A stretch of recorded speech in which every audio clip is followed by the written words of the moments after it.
வத்தலக்குண்டு அருகே இருசக்கர வாகனம் மீது டிப்பர் லாரி மோதிய விபத்தில் ஒரே குடும்பத்தைச் சேர்ந்த 3 பேர் சம்பவ இடத்திலேயே பலியாகினர்.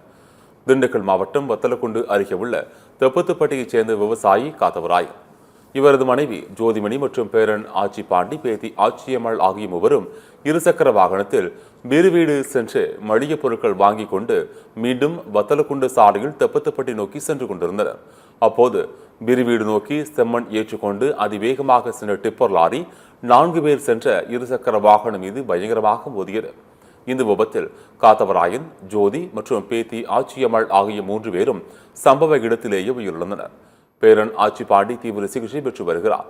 இந்த விபத்தை ஏற்படுத்திய டிப்பர் லாரி ஓட்டுநர் தப்பி ஓடிய நிலையில் சம்பவ இடத்திற்கு விரைந்து சென்ற வீடு காவல்துறையினர் விபத்தில் பலியான 3 பேரின் உடல்களை மீட்டு வத்தலக்குண்டு அரசு மருத்துவமனைக்கு அனுப்பி வைத்தனர். மேலும் இந்த விபத்து குறித்து வழக்கு பதிவு செய்து டிப்பர் லாரி ஓட்டுநரை தேடி வருகின்றனர்.